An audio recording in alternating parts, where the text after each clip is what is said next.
Xo'p, bu diagnozni уже bilasizlar.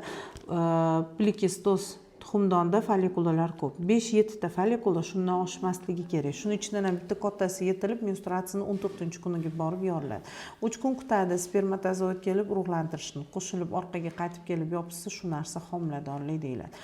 Bizning buyrak usti bezimizdan murskoy gormon chiqadi, testosteron. Erkakda 70%, ayolda 30% ishlashi kerak. Bunaqa qizlar tug'ilganda o'zi shunaqa bo'lib tug'iladi. Buyrak usti bezi boshqalarga nisbatan ko'proq ishlaydi, 50% ishlashi mumkin masalan. O'shuning uchun bir oy ichida hozir 5 kilo vес olindi. Xo'p, bunaqa qizlar demak tukli bo'lib tug'iladi, sochlar qalin, qoshlar qalin, tanada to'q, ko'krakda to'q, ves olishga moyil bo'ladi. Ikkita menstruatsiya orasi 35 kundan uzayadi, 20 kundan kamayadi, yuzga narsa to'shadi, homila bo'lishiga to'sqinlik qiladi.